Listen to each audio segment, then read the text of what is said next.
Astro time में आपका स्वागत है। अगर आपको इसी तरह के टॉपिक्स पसंद हैं तो मेरे चैनल को सब्सक्राइब करें और लाइक करें। आज का जो टॉपिक है वो है डिले इन मैरिज यानी late marriages and early divorces, यानी जल्दी से शादी टूटना। अब हम बात करें कि ये रिस्पॉन्सिबिलिटी है ना हमेशा मंगल के लिए है कि मंगल जो है वो आपकी शादी को डिले करता है। तो लाल किताब ने इसका पूरा श्रेय मंगल को दिया है, क्योंकि मंगल जो है वो 28 साल की आयु रखता है। एक बार तो 21 साल में ये विवाह के योग बनाता है और उसके बाद ये 28 के बाद बनाता है।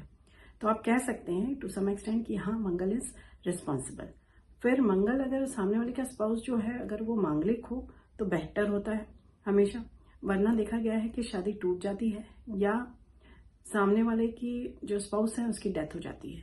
तो ऑलवेज बेटर है कि वो जो है मांगलिक कुंडली ही हो। सेकंड में हम बात करेंगे शनि की।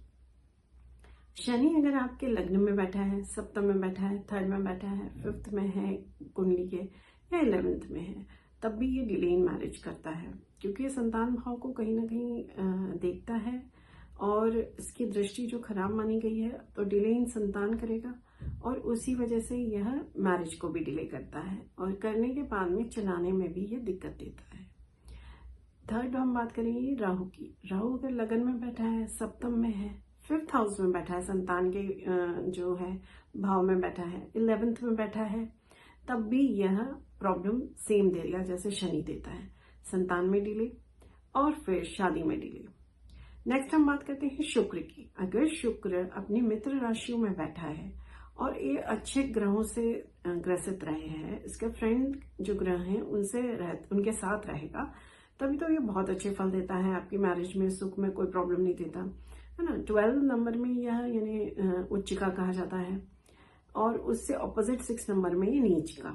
तो अगर उच्चिका है शुक्र और अच्छी प्लेसमेंट्स में है, यानी 1, 4, 7, 10, 12, इस जगह सेकेंड हाउस, इस जगह अच्छे फल देता है ये।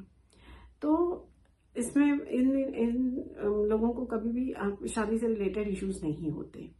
लेकिन वहीं अगर ये अपने शत्रुओं के साथ बैठे, जैसे ये मंगल के कॉम्बिनेशन में बैठे तो डिवोर्स अर्ली देगा।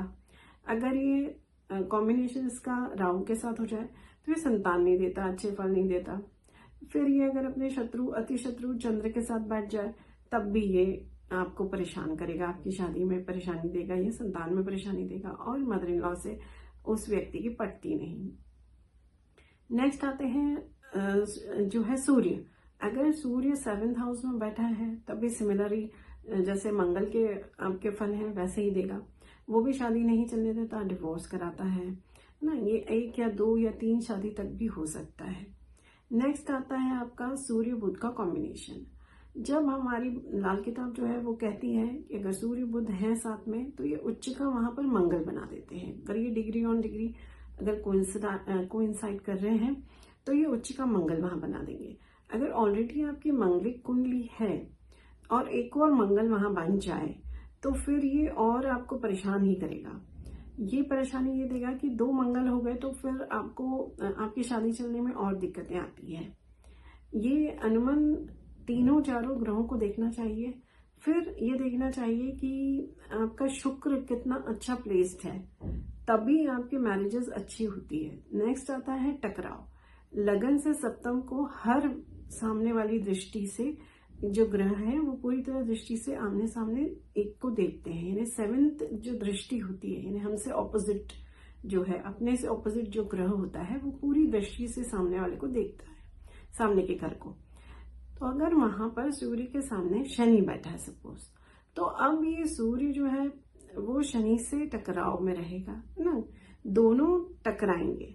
तो लाल किताब ने बलि के बकरे बताए हैं, मतलब आप जब 2 लोग टकराते हैं तो एक तीसरा ही ग्रह जो होता है वो बर्बाद होता है। अब सूर्य शनि के टकराव में मेजरली उन्होंने शुक्र को यानी आपके वीनस को ये काम दिया हुआ है। जब भी सूर्य शनि आपस में साथ होंगे या आमने सामने होंगे या दृष्टि संबंध रखेंगे किसी भी तरह से, तो यह जो है जो शुक्र है उसको परेशान करेंगे। यानी शुक्र आपका जो है वो वीनस है, आपका स्पाउस है और मैरिज से रिलेटेड है, तो ये डिले इन मैरिज करेगा।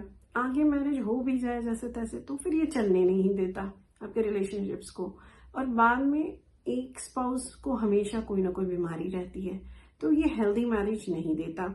और डिवोर्सेस में भी कन्वर्शन होता है, हस्बैंड वाइफ एक दूसरे को बिल्कुल देखना भी पसंद नहीं करते इस केस में।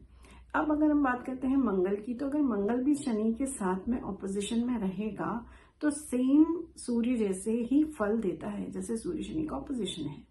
तो ये सारे जो हम सिर्फ मंगल को दोष देना ये गलत होगा, लेकिन और भी चीजें हमें देखनी चाहिए। मेनली 7th हाउस जो है वो देखना चाहिए।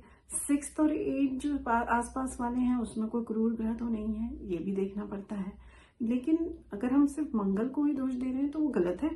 मंगल के साथ में ये सारी जो ग्रह हैं यह भी लेट मैरिज को रिप्रेजेंट करते हैं, मतलब ये भी रिस्पॉन्सिबल है लेट मैरिजेस के या फिर ना चलने के शादी।